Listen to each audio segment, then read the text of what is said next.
जोहार नमस्कार। झारखंड समेत देश दुनिया की तमाम बड़ी खबरों में से कुछ प्रमुख खबरों पर आइए नजर डालते हैं। जोहार दर्शकों, स्वागत है आपका आज के ताज़ा समाचार बुलेटिन में। हम आपके लिए लेकर आए हैं झारखंड और देश दुनिया की 31 महत्वपूर्ण बड़ी खबरें। तो चलिए बिना देर किए शुरू करते हैं। सबसे पहले बात झारखंड की। झारखंड में कड़ाके की ठंड और शीतलहर के कारण जनजीवन प्रभावित है, जिसे देखते हुए मौसम विभाग ने रांची और पलामू समेत 8 जिलों के लिए येलो अलर्ट जारी किया है। अगले 2-3 दिनों तक पलामू प्रमंडल और आसपास के क्षेत्रों में दोपहर में भी कनकनी बने रहने की संभावना है, जिसके चलते लोगों को सावधानी बरतने की सलाह दी गई है। मुख्यमंत्री हेमंत सोरेन ने अनुसूचित जनजाति के विद्यार्थियों के लिए दिशोम गुरु शिबू सोरेन इंजीनियरिंग एवं मेडिकल कोचिंग संस्थान का उद्घाटन किया है, जहां कोटा के विशेषज्ञों द्वारा 300 चयनित छात्रों को प्रतियोगी परीक्षाओं की निःशुल्क तैयारी कराई जाएगी। इस पहल का उद्देश्य आर्थिक रूप से कमजोर आदिवासी बच्चों को गुणवत्तापूर्ण शिक्षा और सर्वांगीण विकास के अवसर प्रदान कर उनके उज्ज्वल भविष्य का मार्ग प्रशस्त करना है।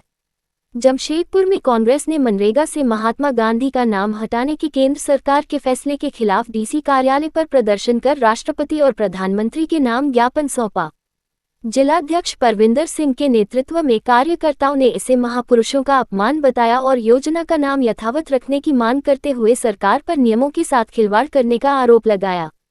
बीजेपी सांसद और अभिनेत्री कंगना रनौत ने सोमवार को देवघर पहुंचकर बाबा बैद्यनाथ धाम में पूजा अर्चना की और वह बासुकीनाथ धाम में भी दर्शन के साथ सांसद खेल महोत्सव में शिरकत करेगी। एयरपोर्ट पर कार्यकर्ताओं के भव्य स्वागत के बाद वे कड़ी सुरक्षा के बीच अपने निर्धारित कार्यक्रमों के लिए रवाना हुई और इस दौरान उन्होंने मीडिया से कोई बातचीत नहीं की। साहिबगंज के भोगनाडीह में संथाल परगना स्थापना दिवस कार्यक्रम प्रशासनिक शर्तों के कारण स्थगित होने पर पूर्व मुख्यमंत्री चंपाई सोरेन ने राज्य सरकार पर तानाशाही का आरोप लगाया है। उन्होंने इसे शहीदों का अपमान बताते हुए प्रशासन पर जानबूझकर बाधा डालने का आरोप मढ़ा और ऐलान किया कि आगामी हूल दिवस पर लाखों आदिवासी यहां एकजुट होकर अपनी ताकत दिखाएंगे। रांची के सुकुराहुटू में पेट्रोल पंप की रोशनी में पढ़ाई करने वाले 8 वर्षीय एलेक्स मुंडा के संघर्ष की कहानी वायरल होने पर मुख्यमंत्री हेमंत सोरेन ने संज्ञान लेते हुए जिला प्रशासन को उसकी शिक्षा में हर संभव मदद का निर्देश दिया है। पति के निधन के बाद मजदूर मां द्वारा अपने बेटे के भविष्य को संवारने के इस जज्बे की सराहना करते हुए अधिकारियों ने परिवार को भविष्य में पूरा सहयोग देने का भरोसा दिलाया है। रांची के मरानगोम के एस्ट्रोटर्फ स्टेडियम में 28 दिसंबर से शुरू होने वाली विमेन्स हॉकी इंडिया लीग के लिए सभी टीमें पहुंच चुकी हैं और उन्होंने अभ्यास सत्र के माध्यम से अपनी रणनीतियों को अंतिम रूप देना शुरू कर दिया है। दर्शकों के लिए मुफ्त प्रवेश और स्थानीय टीम रांची रॉयल्स की भागीदारी ने शहर में खेल के प्रति भारी उत्साह पैदा किया है, जिसका समापन 10 जनवरी को फाइनल मुकाबले के साथ होगा। झारखंड की पहली महिला पत्रकार की स्मृति में Sudha Sinha memorial women's media cup badminton tournament season 2 का आयोजन 23 दिसंबर को रांची के मोरहाबादी में किया जा रहा है, जिसमें राज्य की 26 महिला पत्रकार टीमें हिस्सा लेंगी। रांची प्रेस क्लब और Sudha and Arman memorial charitable trust के इस साझा कार्यक्रम का उद्घाटन खेल निदेशक शेखर जमुआर करेंगे, जबकि शाम को पूर्व केंद्रीय मंत्री सुबोधकांत सहाय विजयी प्रतिभागियों को सम्मानित करेंगे। झारखंड सरकार ने वित्तीय वर्ष 2025 से 26 के लिए पुलिस विभाग की 15 कार्य योजनाओं हेतु लगभग 34.75 करोड़ रुपए की प्रशासनिक स्वीकृति प्रदान की है। इस राशि का उपयोग हजारीबाग, धनबाद, बोकारो और पलामू सहित विभिन्न जिलों में नए पुलिस भवन, वायरलेस केंद्र, साइबर सेल और आधुनिक बैरकों के निर्माण के लिए किया जाएगा। भाजपा प्रदेश अध्यक्ष बाबूलाल मरांडी ने हेमंत सरकार पर राजनीतिक लाभ देखकर मुआवजा तय करने और आम जनता के प्रति संवेदनहीन होने का गंभीर आरोप लगाया है। उन्होंने रिम्स अतिक्रमण मामले में हाईकोर्ट के आदेश का स्वागत करते हुए मांग की है कि बेघर हुए पीड़ितों को मुआवजा दिया जाए और इसके लिए जिम्मेदार भ्रष्ट अधिकारियों व बिल्डरों पर सख्त कार्रवाई की जाए। रांची का सदर अस्पताल जल्द ही देश का पहला ऐसा जिला अस्पताल बनेगा जहां बोन मैरो ट्रांसप्लांट (BMT) की अत्याधुनिक सुविधा उपलब्ध होगी, जिसके लिए सरकार ने 6.5 करोड़ रुपए आवंटित किए हैं। जनवरी 2026 से शुरू होने वाली इस पहल से ब्लड कैंसर और थैलेसीमिया जैसी गंभीर बीमारियों का इलाज स्थानीय स्तर पर ही संभव हो सकेगा, जिससे मरीजों को इलाज के लिए दूसरे बड़े शहरों में जाने की मजबूरी और भारी खर्च से राहत मिलेगी। रांची के PJP सिनेमा में 23 दिसंबर को पारिवारिक फिल्म दुर्लभ प्रसाद की दूसरी शादी की विशेष स्क्रीनिंग आयोजित की जाएगी, जिसमें संजय मिश्रा और महिमा चौधरी जैसे कलाकारों के साथ फिल्म की पूरी टीम मौजूद रहेगी। इस फिल्म का निर्माण रांची से ताल्लुक रखने वाले एकांश और हर्षा बच्चन ने किया है, जो अपनी जड़ों से जुड़ने और स्थानीय स्तर पर सिनेमाई संस्कृति का उत्सव मनाने के लिए इस खास शो का आयोजन कर रहे हैं।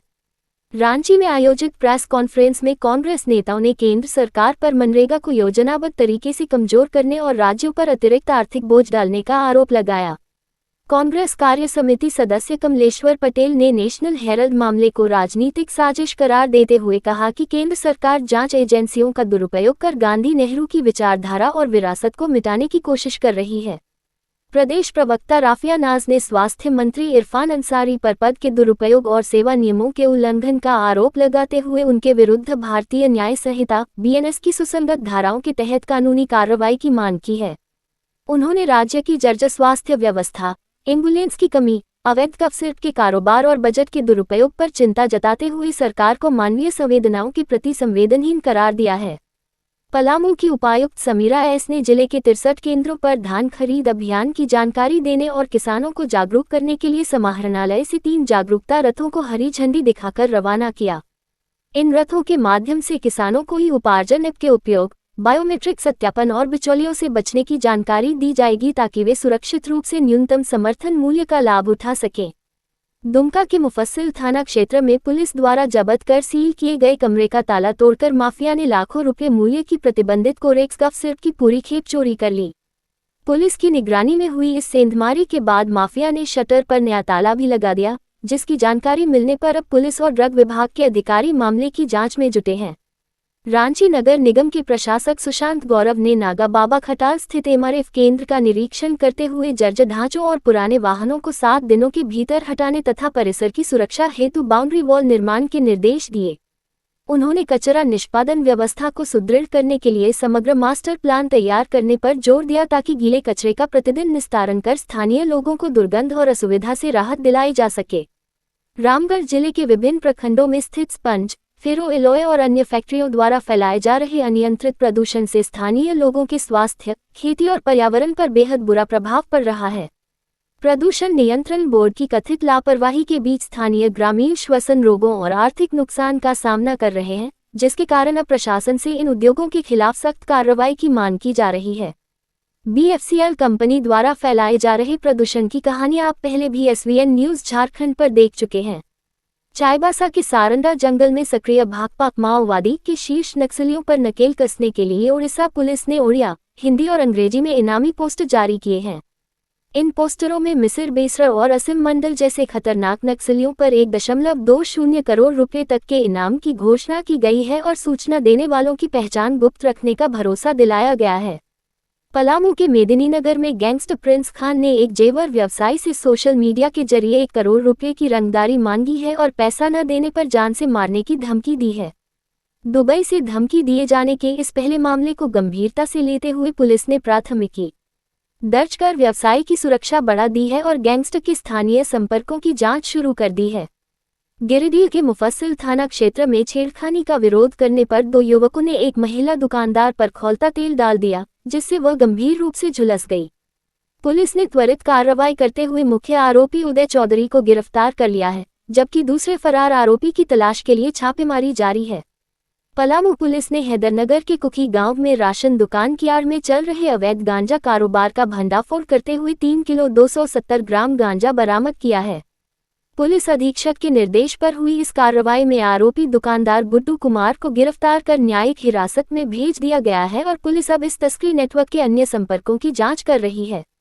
अब देखिए राष्ट्रीय सुर्खियां। यूपीएससी ने उद्योग संवर्धन और आंतरिक व्यापार विभाग के अंतर्गत 102 पदों, 1 जमीन और डिप्टी डायरेक्टर पर भर्ती निकाली है, जिसके लिए उम्मीदवार 1 जनवरी 2026 तक ऑनलाइन आवेदन कर सकते हैं। चयन प्रक्रिया प्रारंभिक, मुख्य परीक्षा और साक्षात्कार के माध्यम से पूरी होगी, जिसमें सफल होने वाले अभ्यर्थियों को आकर्षक वेतनमान के साथ सरकारी सेवा का अवसर मिलेगा। परमाणु ऊर्जा विभाग की डीजीएफएस योजना के तहत उम्मीदवारों को 2 वर्षीय एमटेक फेलोशिप प्रदान की जाती है, जिसका पूरा शैक्षणिक शुल्क विभाग द्वारा वहन किया जाता है। कोर्स सफलतापूर्वक पूरा करने के बाद अभ्यर्थियों को साइंटिफिक ऑफिसर के पद पर नियुक्त किया जाता है, जिसके लिए इच्छुक उम्मीदवार बीएआरसी की आधिकारिक वेबसाइट पर ऑनलाइन आवेदन कर सकते हैं।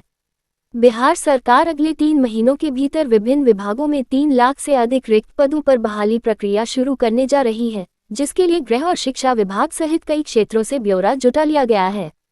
इस व्यापक भर्ती अभियान का उद्देश्य चरणबद्ध तरीके से युवाओं को सरकारी नौकरी के अवसर प्रदान करना है, जो सरकार के आगामी 5 वर्षों में 1 करोड़ रोजगार देने के लक्ष्य का हिस्सा है।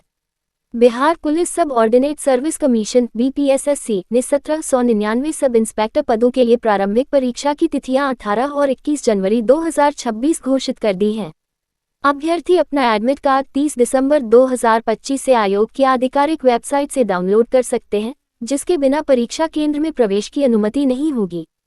दिल्ली सरकार ने वायु प्रदूषण पर लगाम लगाने के लिए प्रदूषण फैलाने वाली फैक्ट्रियों को बिना नोटिस सील करने और वर्क फ्रॉम होम नियमों का उल्लंघन करने वाली निजी कंपनियों के खिलाफ सख्त कार्रवाई की चेतावनी दी है।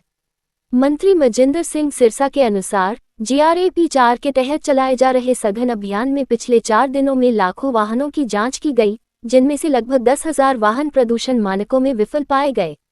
पटना शहर की यातायात व्यवस्था को सुगम और सुरक्षित बनाने के लिए जिला प्रशासन ने जनवरी 2026 से ऑटो और ई-रिक्शा के लिए कलर कोडिंग और 20 निर्धारित रूट की नई व्यवस्था लागू करने का निर्णय लिया है।